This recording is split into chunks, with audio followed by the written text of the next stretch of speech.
And at the time when you said it to me, I was like, this woman's kind of nuts. Like, there's no way you can put a cup into a river. I mean, try that in the Yikskay, but don't call me tomorrow. Please don't. Actually, don't try it. I was joking. Please don't do that. No, please don't. It's our river and waterways are so riddled with dirt and with rubbish and with disease. You'll get sick.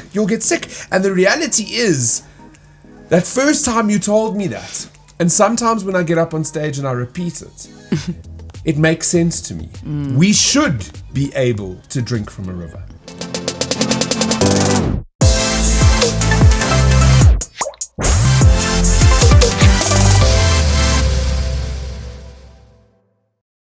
Welcome back to another episode of Good Things with myself, Brent Lindeque, the Good Things guy. So if you've watched one of my keynotes, you must probably know this story already. It's sort of in the last couple of slides. I've got stories from South Africa, and there's this woman that is in this green gunk, and she sort of has her arms up like this, and it's just water and dirt all around her. That lovely South African's name is Tarryn Johnston, and I've been telling her story for so many years. I don't want to steal the limelight, but she's gone on to create an incredible NPO in South Africa that is really changing the game when it comes to water and waste. Tarryn, so lekker to have you in the studio. Thank you so much. Thanks for the invite. No, man. I've been telling you a story for so long. I was like, I actually need to bring you in and get you to tell your story from your perspective. It's been almost 6 years when you started this thing. And at the time, some people thought you were absolutely nuts. Tell us what went down that sort of September when you were like, hold on. Water in South Africa is a problem. Rivers need to be cleaned.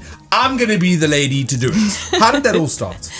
It actually predates the whole starting of it, but it started off with me dealing with abuse in my life and trying to put an end to my own abusive patterns and relationships and things like that. And so I did a lot of introspection, a lot of going in and really connecting with the water within me. And then randomly my daughter said she wants to do a river cleanup. And I was like, oh, are you serious? Yeah, I don't want to spend my weekend doing that. Have you seen the river? You know what I mean? I wasn't keen at all, but I'm a mom, so I can organize. And, a couple of friends and I just got together. We hosted a cleanup. I was going to do my own thing. I was not going to touch that river. There was almost a swear word there. So, but then it turned out to be such a success. And I made a commitment to do a volunteer day every 2 weeks. And it's just sort of evolved from there. We started on every 2 weeks, cleaning up, just bringing people in from the community. And but was it just you and your daughter, or was it other people as well? No, there were about 100 people. So there were people from schools that came, and they were doing like a token system where they would pick up waste and then get tokens which they could exchange at a shop for, basic needs. And who came up with that? That was Roots and Shoots. Okay. Yeah, so they joined with a busload of kids, and there were quite a lot of people. I mean, people came from far to clean up, which was really awesome. So it ended up being, we decided we would make it fun and, something that people would want to come back and do. And we'd get like really some adventurous, crazy people like me, and we'd climb right in there and go digging. But, I looked at this lot and I was like, flip, guys, if this is a mirror, we've got big problems, big problems, because what I'm looking at is really sick. And if that's what our water looks like, then that's ultimately a reflection of our society. And, what can I do? That was, one of the things when we first told your story, which was almost 6 years ago, one of the quotes that you gave me was that you believe that in an ideal world, we should be able to put a cup into a river and drink from it. Like, that's something that you said to me.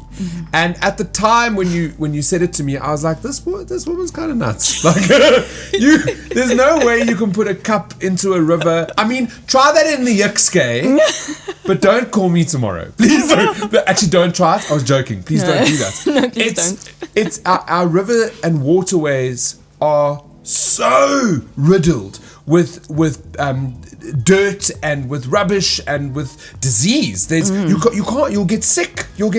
And the reality is, that first time you told me that, and sometimes when I get up on stage and I repeat it, it makes sense to me. We should be able to drink from a river. Absolutely. I mean, that's how they are naturally designed, but we have messed it up so badly. I mean, all of our wastewater plants are discharging their effluent, treated or not, into our rivers and the ocean, obviously. So, we've done, last year we did tests in quite a lot of the Gauteng rivers, and there were none that didn't have E. coli in it. Not one. That's a sobering statement, and I actually saw the team behind the cameras, they sort of perked up a little bit, because we're still drinking from rivers in a way. It goes through the plants and it gets back to us. But if the water's already starting off that bad, it's a little bit scary. It's very scary. It's very scary. And the thing is that what ultimately happens is, we obviously abstract water from the rivers and dams, and then it goes through treatments and then back into the system and into our taps. So, people are always worried about the dam levels and all of that. And I'm like, but that doesn't, no one's going to go and take a straw and drink from the dam. Yeah. No one. You can't do that. But, so there's a disconnect with people. And, how I kind of look at it and why I've managed to keep going is just understanding that disconnect, because I was disconnected too until I wasn't. Yeah. And, until we start taking responsibility for the way we ourselves treat water, the water that goes through our own bodies, because that's going down into the toilet as well and ending up in the same, wastewater plants and ultimately the rivers.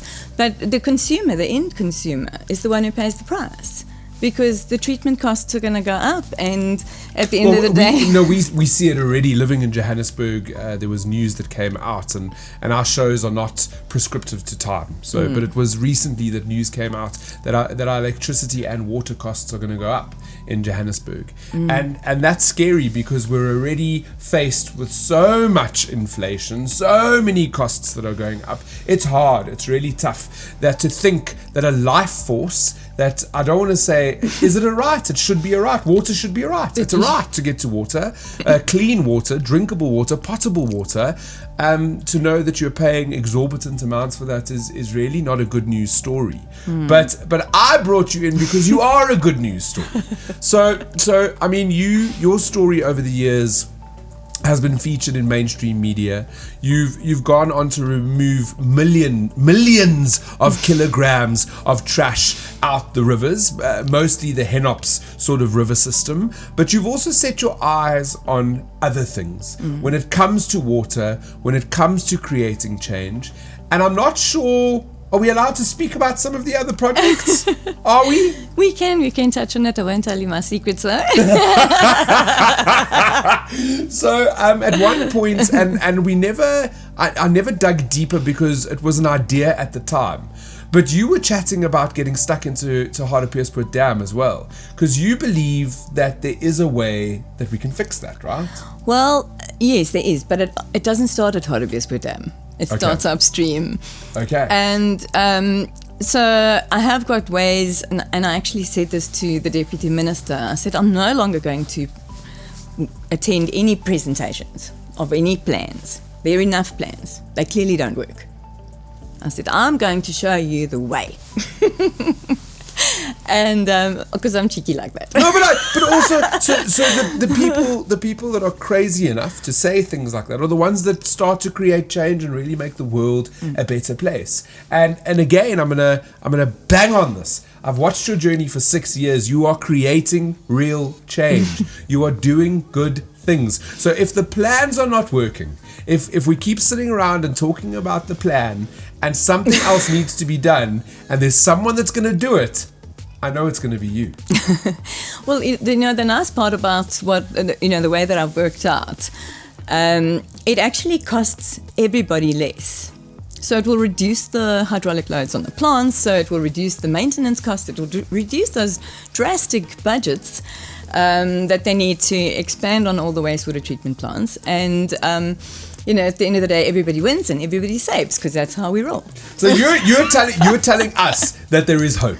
That there is hope, and you're involved and invested in that hope. Well, look, they've got to listen to me first, because I'm not. But I'm working on that. Okay, well, hopefully they listen to this podcast or are watching it. The other thing that I wanted to bring up is something that came to the fore in 2025, where you've decided to take waste, specifically plastic waste, and you're turning it into waterproofing paint. What? Yeah, that was awesome. It was a surprise, actually. I was very irritated. We had that huge poly mountain in the middle of the river, that big island that was... I did see photos, but just maybe for the viewers and for the listeners, if we can give a bit of context. Yeah, so there was a lot of waste, and it was clogged, completely choking the river. And we worked for 3 days where we removed 3,000 bags of waste in those 3 days, and then big floods came and washed it away, which then vomited all over Centurion Cricket Stadium, the road to there, and it was a game on, so it was really terrible. But, if we'd been properly resourced, we would have been able to do more, and we would have actually prevented it from going that far anyway. Anyway, so I was driving home one day from that, and I got a sidewall puncture, and I was like, damn it, this is now the second one in this year. And I was just like, no, can't we just make a flipping thing to fill these potholes? There's potholes everywhere. Can't we make a mixture and just fill up potholes with this rubbish from the river? And we were just experimenting, and it ended up being a paint, which was so awesome. And then we ended up breaking our walls. They weren't sealed properly, so a lot of it was already sort of chipping off. The plastering was falling down, and we decided to do our own sort of little project, very abstract and creative. But we waterproofed the top of it, and we broke off the rest of the wall that was not stuck, and we sealed it with our waterproof paint from the river waste. And did it work? Yeah. Here's your what's it called, Dragon's Den. Here's your Dragon's Den question. Did it work? So far, it has worked, and I don't see it failing. Look, obviously, it hasn't been rain season, but we have poured water, quite a substantial amount of water, and it just goes right off, which is awesome. Because it's plastic. It's plastic, so it totally makes sense. So what is the plan? Is the plan then to start to use this waste to I don't know, create something else from it? That old reuse, recycle, what was the other R? I can't even remember. Reduce. Yeah. Reduce.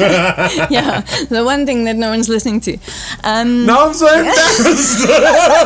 Well, you know what? You're 100% correct, because I heard those 3 R's growing up as a kid. It was drummed into our brains. It was real. It was drummed, and I don't remember reduce. And I'll put my hand up. I try to be a good citizen. I put my stuff into recycling. Is it enough? Most probably not. Am I buying products in the grocery stores that are filled with plastics and too much whatever? Yes, because we're consumers and that's the way it works. But perhaps then, how is it that us as consumers can start to reduce? Is there a big idea, or is it maybe small changes that we can make on a daily basis? Obviously, there are small changes that we can make. I would think that one should just start to consider, when you are shopping, where does this go once it leaves me? But with the way like I said, I'm going to show you the way. In my way, we don't have to change a thing. Everybody can keep on doing what they're doing, and we work with what we have. Because I sat back and I was like, are we ready to change? Nah, we're not. And even if we all wanted to change, we're not going to. we're not going to. So I thought, okay, we're not going to just keep on working with what we want, because that's going to be in the future forever. And we've got to work with what we have. And what have we got? We've got a big fat mess. So, okay, let's go. And, so that's when I came up with the paint thing. And I've also got a friend of mine who we're working on a project where we can start making interlocking bricks from waste, plastic waste as well, which we can also take into the communities and upskill the people and let them do their own kind of job creation, you know what I mean? So like they start their own little business instead of me having to pay everybody, because I don't really want to make more jobs. I want to empower people to create their own jobs. I think that's a great idea, and I think it's a great way of looking at things. You spoke earlier on about the disconnect, and when we were talking about reduce and my consumption and how does a river matter to me when I recycle, when I'm a good citizen, when I do the thing, when I put my rubbish out on a Monday and it's in the right bags and I'm doing the right thing? Am I doing the right thing? Is there a disconnect between me and where the waste goes and how it lands up in our rivers? So we don't really know where it goes. I don't know. Have you ever followed your waste truck? Never. When I was growing up, so I grew up in the south of Johannesburg in Alberton. I knew where the dump was. You could see it. Or you knew where your things. I live in the north of Johannesburg now. I have no idea where my waste goes, and that's the second time that you've embarrassed me in this podcast. I have no clue, and I believe I'm an intelligent man. So I'm sure many people watching also do not have a clue. No, we don't. We don't. So that's just one part of it, But even more problematic is the fact that the latest landfill audit shows that only 13% of the landfills in our country are meeting the minimum basic requirements. What does that mean? It means that only just like, okay. The rest are like either broken or full. We have got very little airspace left in the landfills. It's scary. Okay, but Tarryn, you came here to speak about water, and now I want to know. Together.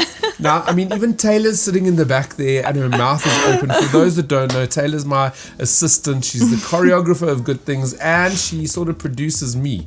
But she's sitting there, disgusted with what you said, because how do we fix it? I don't know. You're telling us that we've got to work with what we got, but what do we have? We've got a big mess. We've got a big mess. You've got a big mess. It's a very big mess, and a very big disconnect, you see. Oh. But that's where, the change in the mindsets comes in, because it's got to almost be spoken in another language, and I've always said, we've got to go out and we've got to start speaking a different language. And what do we call that language? Love. Because that everybody understands. Yes. I can go into the townships and I can speak whatever. Most of the time they don't even understand what's coming out of my mouth, but they can feel the love, Right. And it's you get there, you'll find someone who can translate and sort of get the message across. But things work when love's involved, It's when love's taken out of the equation that things get problematic, and I can see, even just in our rivers, the love is gone. Yeah. So I think what I can get from that, and if I dissect it, is that we need to love ourselves more. We need to love what we're doing to the environment more. We need to be more thoughtful about the way that we do things. And perhaps the biggest is throw out those plans, whatever plans, reconnect with our communities and our worlds, and be the difference. Yeah. You started by just cleaning up one Saturday, and then it became an every second weekend thing, and then it became a thing where you were forever just cleaning rivers. You were inspiring hundreds and thousands of people around you to do the same. You managed to move because it was your idea initially. You managed to move millions of kilograms of trash out the Hennops River. And if one person has the ability to do that, and not just remove that trash, but turn it into something useful, we can all do the same. It's not that difficult. It's not that difficult. Well, it just takes a little bit of different thinking. You've got to look at things differently. Otherwise, they're going to stay the same. Absolutely. So we all have to just. I relate everything back to myself. So if I look at this thing, then I see, we've got problems here. But it's how I treat my inner water. Which is my blood. So what am I putting into my mouth? Is it healing? Is it harming? And if we could all just kind of have that attitude, we would have a lot less waste because we'd actually start growing our own food and, that type of thing. So we would not have to waste so much. Look, that's a utopia. I think you're thinking on a different level. I'll say this, though. So my mom is sort of retiring down to Pennington, and I went to go visit her at her new place, and there, as we were driving in, my mom was like, that's the guy that fixes all the potholes. He's over 80 and he's fixing the potholes. And I was like, what? That's insane. and I think it was the very next day, my brother and I, we were heading down to the beach, and my mom's new place is not far from the beach. It's like a 10-minute walk. Also, Pennington, everything's 10 minutes away. It's a beautiful little village. And we were walking down, and I bumped into this gentleman who was fixing the potholes. And I said to him, please, can I interview you? Like, I believe there's a story everywhere. I want to write a story for Good Things Guy. He asked me, what's that? I was like, don't worry about it. I'm going to write the story anyway. And, he cleans and fixes the potholes. When I asked him, he said it's because who else is going to do it? Yeah. Who else is going to do it? And when I asked him if he had a message for South Africa, do you have a message?